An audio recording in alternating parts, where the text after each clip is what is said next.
ایک طرف کراچی کی پنکی کا نشہ اتر رہا ہے، لیکن دوسری طرف ہی عوام پر ایک نیا نشہ چڑھ رہا ہے، یعنی کہ قربانی کے جانوروں کا نشہ۔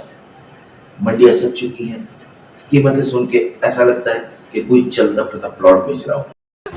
ارے مجھے چکر آنے لگ گیا اب۔ آخر بندہ جائے تو جائے کہاں؟ تو اگر آپ یہ سوچ رہے ہیں کہ پاکستان کے حالات خراب ہیں، چلو دبئی چلتے ہیں، تو ٹھہریے، رک جائیے، کیونکہ دبئی والے پاکستانیوں کو ویزا دینے کی بجائے سیدھا ڈیپورٹ کر رہے ہیں، پہلی فرصت میں نکال، یعنی کہ وہ ٹکٹ کٹا رہے ہیں اور واپس پاکستانیوں کو پاکستان بھیج رہے ہیں۔ آخر دبئی والوں کو ہم سے کیا الرجی ہو گئی؟ آج کی اس ویڈیو میں ہم کریں گے ان تمام خبروں کا پوسٹ مارٹم۔ ویڈیو کو لاسٹ تک ضرور دیکھیے گا، بہت کچھ بے نقاب ہونے والا ہے۔ رہا نہیں جاتا، تڑپ ہی ایسی ہے نا۔ دوستو، ہالی ووڈ میں پابلو اسکوبار اور ہالی ووڈ میں حسینہ پارکر کے نام کو آپ نے یقیناً کبھی نہ کبھی سنا ہوگا۔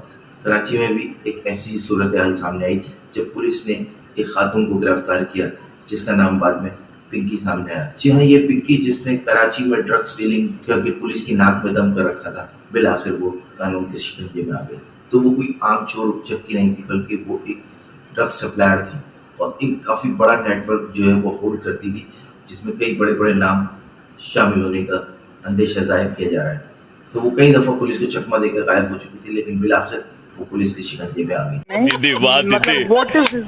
اور مزے کی بات ہے اس کا نام، یعنی کہ پنکی، یعنی اب ایسے عجیب و غریب نام کے کرمنل جو ہے ظاہر ہو رہے ہیں کہ انسان ان پر ہنسے، روئے، یہ کیا کرے۔ بالآخر پنکی تو پولیس کے شکنجے میں آ چکی ہے، لیکن اب نشیوں کو کیا ہوگا؟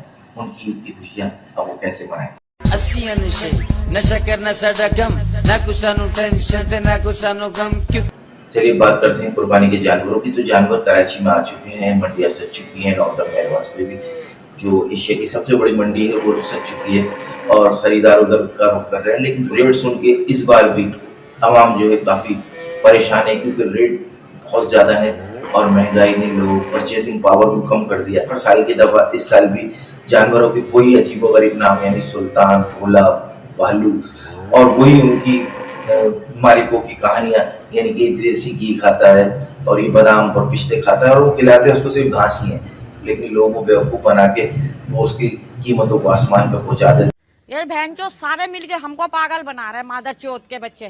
رہی صحیح کسر ہمارے یوٹیوبرز پوری کر دیتے ہیں، جو اپنے ویوز کے لیے، اپنی ویڈیوز کے لیے جا کے وہاں پہ جو ہے ریٹ بتاتے ہیں اور قیمتوں کو آسمان پہ پہنچانے والا کام کرتے ہیں، لیکن ان کو یہ نہیں پتا کہ اس سے سیدھا سیدھا نقصان عوام کا ہوتا ہے جو قربانی کرنا چاہتی ہے، جو فریضہ قربانی کا ادا کرنا چاہ رہی ہے، ان کے لیے وہ اور مشکلیں اور پریشانی کو پیدا کرتے ہیں۔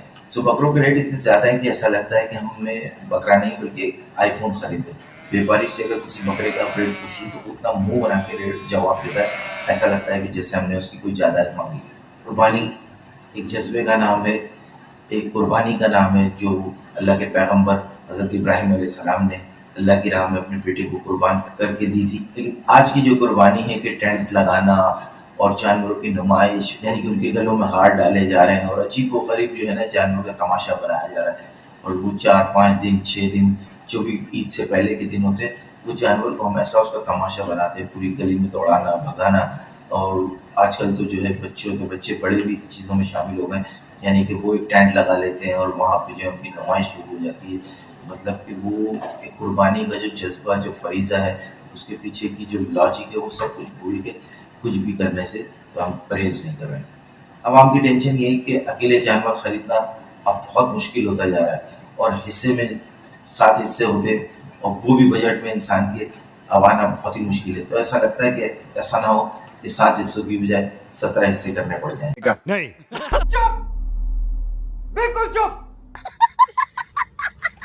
تاکہ بجٹ پورا ہو سکے۔ اب یہ سارے حالات سن کے آپ کو لگتا ہوگا کہ چلو ایک کام کرتے ہیں، ٹکٹ کٹاتے ہیں اور دبئی چلتے ہیں۔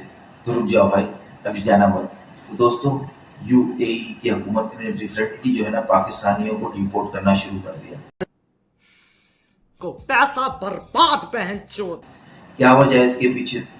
کچھ تو ہے یہ امریکہ اور ایران وار کا کانفلکٹ جو تھا اس کی بھی وجہ ہے، اور کچھ وجہ ہے ہمارے لوگوں کے ایسے کام جو جا کے وہاں کرتے ہیں تو وہاں کی پولیس بھی جو ہے سر پکڑ کے بیٹھ جاتی ہے۔ وزٹ لوگ یہاں سے جاتے ہیں، وہاں جا کے غیر قانونی کام ڈھونڈتے ہیں، اسٹیشنز پر بیٹھتے ہیں، گندگی مچاتے ہیں اور اس طرح کی حرکتیں کرتے کہ وہ دبئی پولیس کی نظروں میں آتے ہیں اور باقاعدہ یہاں سے گروپ سے آتے ہیں جو وہاں جا کے بھیک مانگتے ہیں، بیگرس کا کام کرتے اور پاکستان کو بھی بدنام کرتے ہیں، اور دبئی انتظامیہ بھی ان سے جو ہے بہت پریشان ہیں، سر درد بن جاتے ہیں وہ دبئی کے لیے. تو اس لیے جو ہے پاکستانیوں کو فوری طور پہ وہاں سے ڈپورٹ کیا جا رہا ہے، تمام کو نہیں لیکن بہرحال ڈپورٹ کیا جا رہا ہے. اب اس میں نقصان کس کا ہے؟ اس میں نقصان ان لوگوں کا ہے جو سیدھے طریقے سے جا کے محنت سے حق حلال سے بالکل سیدھے طریقے سے اپنی روزی کما رہے ہیں، وہ محنت کر رہے ہیں، اپنے بچوں کا پیٹ پال رہے ہیں، اپنے ملک کی جو ہے اکانومی کو مضبوط کر رہے ہیں، اس کا سہارا بن رہے ہیں. تو وہ لوگ بھی جو ہے نا اس ساری چیزوں سے سفر کرتے ہیں، کرائسس میں آ جاتے ہیں. تو جو لوگ بھی اس طرح کے غیر قانونی کام کر رہے ہیں وہاں جا کے، غیر قانونی طریقے سے وہاں جا رہے ہیں، تو ان سے میں ریکویسٹ کروں گا کہ ایسا بالکل بھی مت کریں. سو لیگل طریقوں سے وہاں جائیں، طریقے سے کام کریں، اپنا بھی نام کمائیں، اپنے بچوں کے لیے روزی کمائیں، اور اپنے ملک کے جو ہے اس کے بھی نام کی عزت کی حفاظت کریں. یہ سب آپ کا اور ہمارا کام. تو دوستو یہ تھی وہ ویڈیو، اس میں 3 ٹاپک ہم نے کور کیے، تھوڑی سی انٹرسٹنگ بنانے کی کوشش کی تھی. امید ہے آپ کو پسند آئی ہوگی. اگر پسند آئی تو کمنٹس میں مجھے ضرور بتائیے اس کے بارے میں، اور اگر کچھ اور بہتری کرنی ہے تو اس کے بارے میں ضرور بتائیے. دعاؤں میں یاد رکھیں. ملتے ہیں نیکسٹ ویڈیو میں. جب تک کے لیے اپنے دوست اپنے بھائی کو دیں اجازت. دعاؤں میں یاد رکھیں. اللہ حافظ.